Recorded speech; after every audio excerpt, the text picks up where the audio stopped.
In this video, I'm going to go through Year 11 or Preliminary HSC Engineering Studies, and we're going to look ahead at Chapter 3. So we're going to do a very fast look at what we've learned, or what we're going to learn in Chapter 3. So in all of our chapters, they're going to be broken down into historical and societal influences, and then we have mechanics, engineering mechanics. We also have in this section, I believe, fluids, which I consider that to be part of mechanics, but we're going to get there. A lot of stuff here, not all of it relevant to your assignment. No, fluid mechanics? There we go, they just put it in fluid mechanics. Okay, and then we're going to look at engineering materials, and then at the end of the chapter, we're going to look at communication with drawings.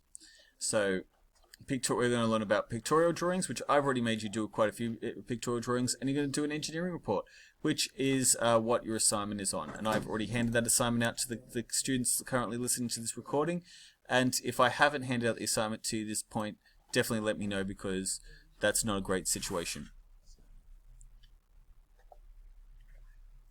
So to go back, and we're looking at the historical developments of braking systems, what we're going to look at is a couple of major brakes. So the first brake is probably the block brake, right? So if anyone's ever driven a go-kart, or like a wooden go-kart that, you know, we roll down the hill, and when you want the wheels to stop, you just push the brake against the hard wheel.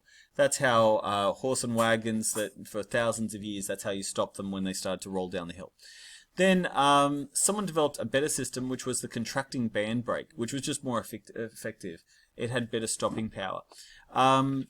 It also had a brake lining that could be it could be replaced. If you have a block of wood that you put against the wheel of your cart, that's going to wear away, right? Whenever you have two things that are in contact, something is wearing away. Now the question is, what do you want to wear away? Your wheel or your brake? Now, in the case of a horse and cart, you probably don't want the wheel of your cart to wear away. So what you do is you would have a wooden wheel. You would put a piece of steel or iron around the outside. So wooden wheel, iron rim.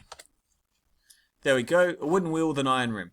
And so that helps the wheel to keep together. Also, it stops the wooden wheel from wearing away. And then, when you apply your block brake, let's see if I can just chuck in block brake. That's not how you spell brake. If you have a block brake,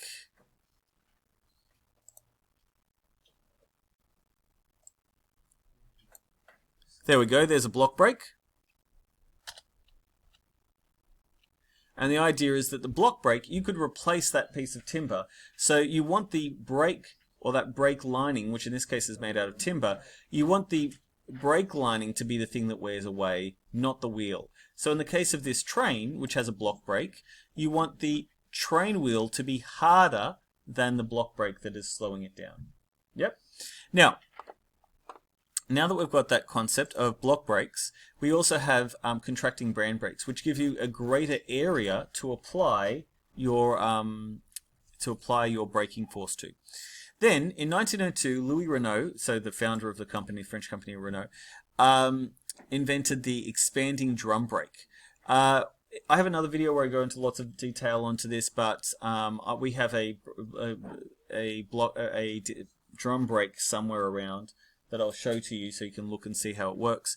Drum brakes are on the way out, and they're being replaced, on cars at least, with disc brakes. Unfortunately, this is not a great picture of a disc brake, so I will look up a disc brake. Disc brake. And these days, so you can see disc brakes on a on a bike, but you can see disc brakes usually through cars with their rims. If I have like just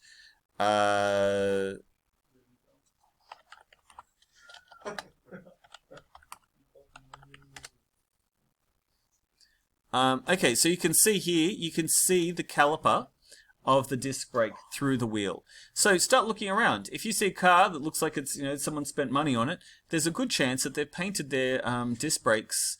They'll be painted like yellow or red to sort of stand out. They're a feature, not a bug. So you can just say, so here is the disc or the rotor, and here is the caliper that presses down. Now, they were developed for racing originally, and they gave improved stopping distance, reduced stopping distance, because they're better at dissipating the heat.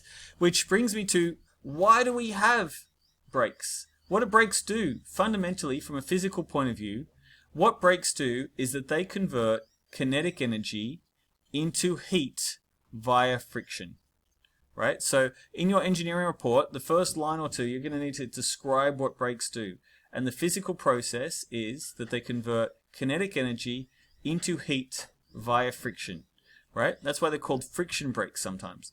Now, we're going to learn about things like anti-locking braking systems, which is ABS, and how that saves lives because prior to this, you really could choose to steer or brake, not both. Whereas now you can steer and brake, which is great if you're trying to avoid something. We're going to learn about exhaust and engine brakes used on big vehicles. And they have advantages in that they can provide not necessarily more stopping distance, stopping power, stopping force, but they give you safeties so that they're more fail-safe. Sorry? And there's a less wear on the actual braking system. Can we expand on that? Moving on. Okay. Regenerative braking systems.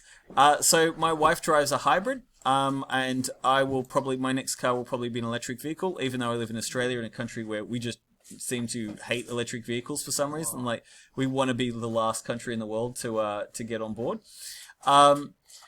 So regenerative braking systems. So EVs all have regenerative braking systems. Trains typically have regenerative braking systems. The idea is that instead of turning kinetic energy into heat, what you do instead is you turn kinetic energy into electricity that you can store in a battery, and you can use that to help you drive the car later on.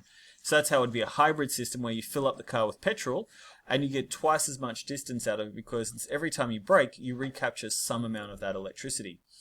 You're still going to have obviously some amount transform into heat, and that's going to be lost forever, but the majority of it is going to be transformed into, or some amount of it's going to be transformed into electricity, which can then drive the vehicle. A fully electric vehicle still obviously wants to be as efficient as possible, so they're also going to have a process. Now, what this is going to build on is it's going to build on our understanding of motors that we should do in Chapter 2, but I kind of jump ahead from electricity.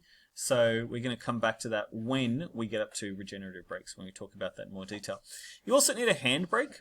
A handbrake stops your car from rolling down a hill and things. In some countries, the culture is that you don't put your handbrake on when you park, and the idea is that the cars back and forth can just sort of bump you a little bit into the parking spot. Not really a thing in Australia. In Australia, you're kind of expected to put your parking brake on when your handbrake when you park. Okay, we're going to learn about the effect of people's lives. Obviously, the better that cars brake, the less likely we are to have accidents, more people survive. With people not dying, we generally consider to be a societal good. It's also worth saying that racing, which not everyone cares about racing, but some people do, and some people are willing to spend large amounts of money on racing. Again, for people who are not interested in racing, this might come across as pretty odd to you, but Formula One is a big deal. There is a lot of money in this competition, and that drives a lot of technological advancements. So disc brakes and things like ceramic brake pads have really come from, they have been developed and been driven by innovations in racing. So that's another consideration. The other big consideration of the impact on people's lives is the environmental consideration, in that brake pads, where the first brake pads were made out of leather, right? So when I talk about Bertha Benz and her first long distance drive, she replaced the brake lining with, she just went to a tanner, I guess, and she just got new leather put on the brake pads. Whereas asbestos, in 1902, Herbert Froude, he started using asbestos lining. Now, I talk about asbestos a little bit, that how the Romans used asbestos. Charlemagne, who was a European ruler in the 800s, he would convince other people of his powers by taking napkins made out of asbestos and cleaning them by throwing them in the fire, right? Pretty crazy that asbestos does that. Asbestos doesn't burn very well, And so if you have a napkin made out of asbestos fibers, probably not great for you, but it was a time when people didn't usually live that long enough for asbestosis. I don't know how to say that word, and I don't know how to say the mesothelioma one either, so I'm just going to move on. Anyway, asbestos gives you cancer. It's bad, so it's banned, right? For a long time, Canada's like, yeah, we're not going to use it ourselves, but we're still going to sell it to India. But now asbestos is banned by pretty much everyone in the OECD. I understand the US, the ban is a little bit less clear because each state has its own bans, but in Australia you can't use asbestos. Okay, after that we're going to learn about mechanics. Now in mechanics, what we're going to focus on is friction. Right? Friction, pretty important, right? Because friction is how we transform kinetic energy into heat. Right? So that's going to be an important part. Now, luckily for you, in year 11, the understanding that we have of friction is trivially easy. In year 12, it's like a real thing, right? It's a real complicated, not a complicated thing, but it's, you actually have to apply your understanding of Cartesian geometry to figure things out. I have a couple of rules to help you out, but for the moment, you can just remember the rule is fun. And if you look at my YouTube channel, the first video I have is based on Mike Deaver's remake of Kazoo Kid, and it's all about fun, fun, fun, fun, fun. Pharrell also has some songs on fun, and so we're going to learn that not everything has the same amount of friction, right? So obviously, ice skates on ice, they have the lowest friction, whereas rubber on concrete has pretty high friction. Then we're going to learn that it's actually possible to get more friction than you can get out of the force, which is like an incredible thing. We had a coefficient of 1, right, where it's possible to get a like platinum on platinum has a crazy, like, mind-blowing level of friction, which we're not going to worry about as a part of the course, so that's why it's not in the notes. Okay, so once you've learned about friction, we're going to learn about stress and strain. Now, we've already learned about things like stress equaling force over area. We've already learned that. We haven't learned about strain yet. Strain is new. That's a new concept for us. Luckily, it's not part of your assignment. You don't need to worry about that as part of your assignment, but I'm going to outline it now. Then we're going to learn about this curve, right? Now, this curve is called the stress-strain curve for steel. Right, it's a pretty important concept. You need to be able to recognize that curve and say, oh, that's steel. That's mild steel. That's the stress-strain curve for mild steel. And you're going to learn about how we develop this. We do this through a testing method called a tensile test. Now, our school used to have a pretty not great tensile tester, right? Whereas these days, I just show you videos of $10,000 tensile testers because that's more relevant to the real world. At uni, we used to use like $1,000 testers, and the results are never reliable. You got to use the $10,000 one to get the sign. Look, maybe that's not fair to say. I mean, obviously, back in the olden days, people used to just do enough tests until they got reliability. Okay, then we're going to learn about work, energy, and power. Again, we're going to come back to this after I've gone through the outline to the assignment because this isn't relevant to your assignment.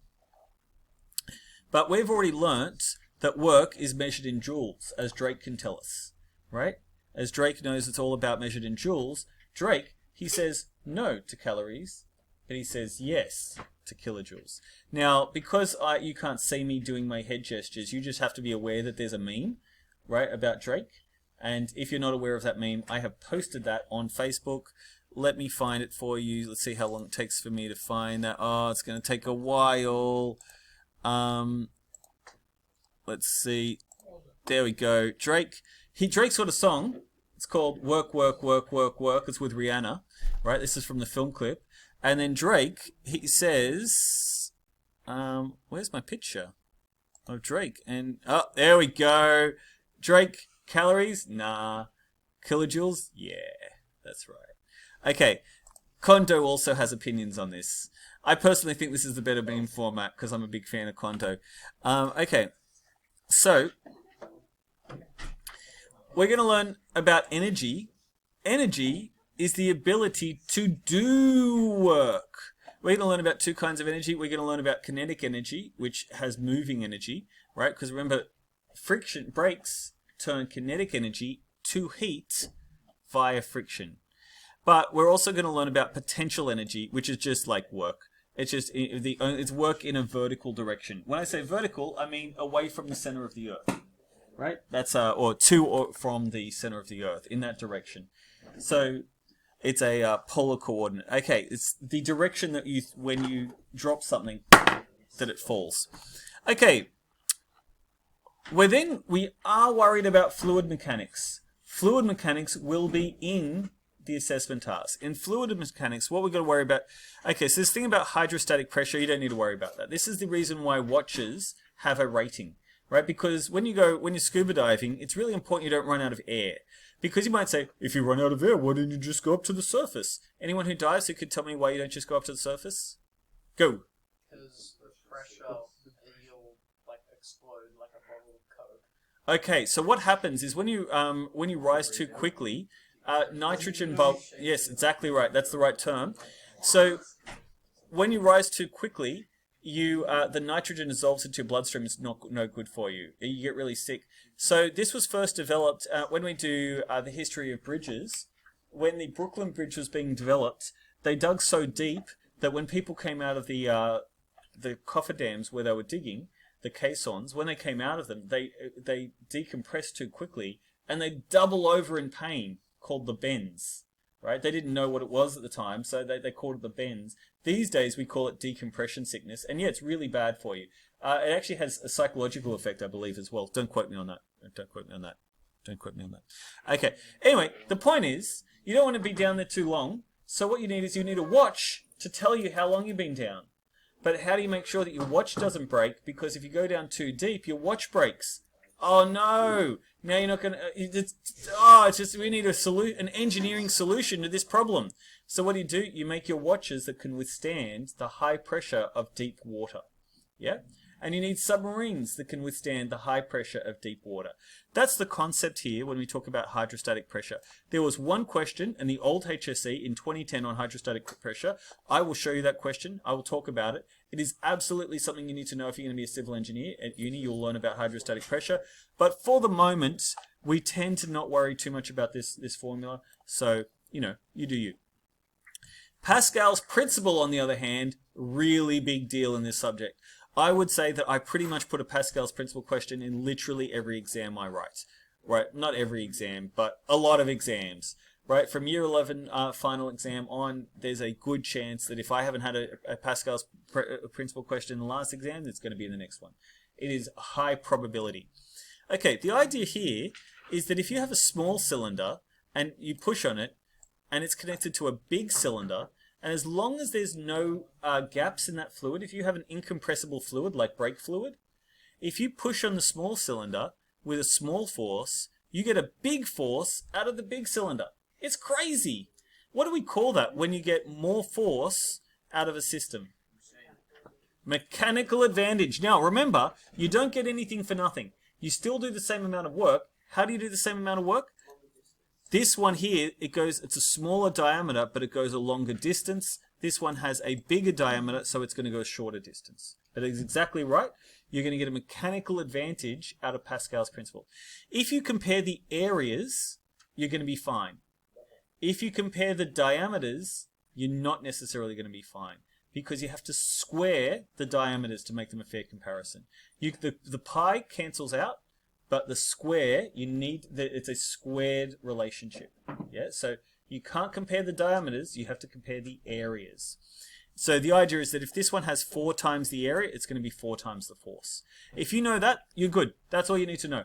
Right? There's a lot of maths here to demonstrate that, but if you could just work on the idea that this one has 4 times the area, it's going to have 4 times the force, you're going to be fine. Okay, application to braking systems. Why do we use somebody? I'm going to start over here, Bryn. Why do we use? What's the application of Pascal's principle in cars?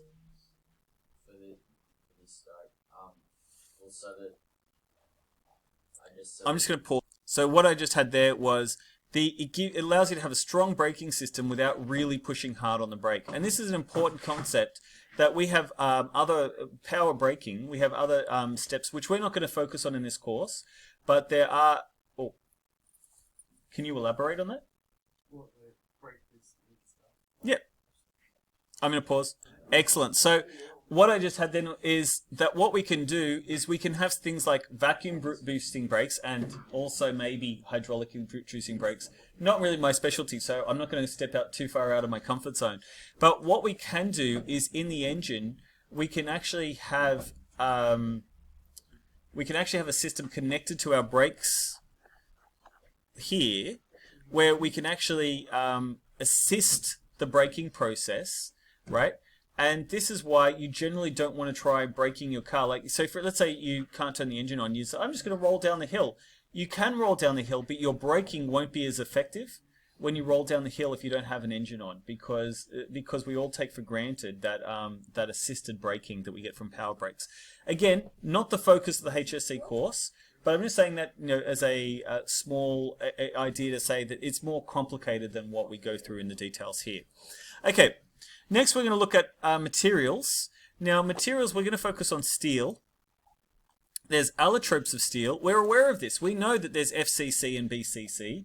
And let me be me, so let me see. They try to shut me down on MTV. But anyway,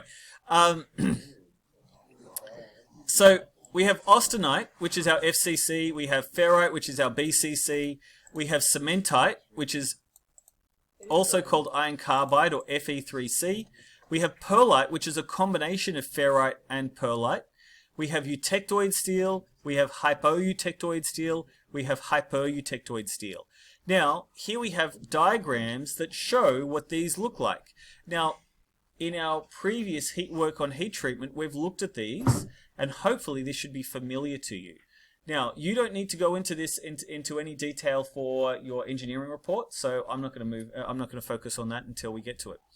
Now, I've spoken previously about how just around about the pearlite maximum, where we get to full pearlite, also happens to be where we get maximum tensile strength. And after that, all we get is an increase in hardness. So when we have ICBMs that have 1.2% carbon, that's because we want their hardness.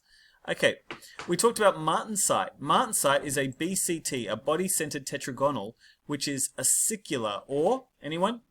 What does acicular mean?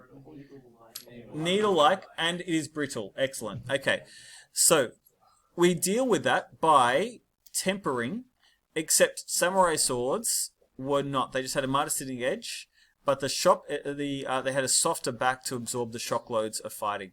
How do you draw a acicular martensite? Like that. That's what you're expected to draw in HSC if they say draw a acicular martensite. Pretty great. Okay. So here we're going to learn about different kinds of steel and how they can be used. Right? I will go through that again in more detail when we get to chapter 4. Nope. This is where I'm going to do it. I already have a video on YouTube where I go through and I have some notes that you just fill in, where you learn about different carbon contents of steel. The reason for that is in the old book, the older version of this book, it used to be this section was moved into a different chapter. Okay, so we're going to learn about, in that one lesson, we're going to learn about manganese, sulfur, nickel, chromium, molybdenum, vanadium, tungsten, and copper, and silicon and boron, and where they're used. Okay, moving on from that, we're going to then learn about cast iron, and I have a whole other video that talks about cast iron, right, and why we use silicon, and why we use, we don't like sulfur, we want to try and keep sulfur out, why we have phosphorus, and why we have manganese. Okay, then we're going to learn about different kinds of cast iron. Again, I do this all in one lesson, right, as a video that you can go through in detail, and you can go over as much as you need to. The reason for that is because there's not really that much you need to know about cast iron in terms of the HSC. You need to know that cast iron has between 2 and 4% carbon. You need to know that it is strong in compression, but weak in tension. You need to know that it casts well, and you need to know that it has, say, good vibration dampening. So I like to say there's 2 to 4 things that you need to know about cast iron. The first thing you need to know is that it has 2 to 4% carbon. Do you see what I did there? The second thing you need to know is it is strong in compression, weak in tension. They're the 2 main things. If you had to know 2 extra things, so 2 to 4, you would need to know that, well, obviously it casts well, right? And you could say that it has good vibration dampening, right? Which means that it's going to give you an improved ride comfort if it's not going to shake around as much. Okay. they're the main things that I focus on, my 2 to 4 things. We're then going to learn about composite materials. Now, you'll remember that we've already talked about composite materials. We've said that all wood or timber, wood is what I tend to call trees when they fall down. Timber is what we call it when we cut it into rectangles and usually dry it out for a bit, right? So wood is, all timber by definition is a composite. It's a composite of 2 polymers at least, cellulose and lignin. Lignin. I think I said it right the 3rd time. Anyway, you guys can look up how to pronounce it. Anyway, asbestos is a composite material, and we're going to learn a bit about sintered metal composites, powder metallurgy, which again we focus on in much more detail in Year 12. I just recorded notes for this for Year 12, which you can find if you're really keen. But I use the example that Happy Meal toys are made out of sintered metal composites. Okay, we look at how we make brake linings. We learn about more testing of materials. So these are tensile tests. This one's probably mild steel, except it doesn't have the telltale bump, so maybe not. We learn about testing of concrete. We learn about 4 hardness tests. We learn about, oh, there you go, 4 hardness tests. Now, I have all of my testing notes. They're all attached to a photo that has a picture of, you know what, we're going to go through this one. Can I? Nah.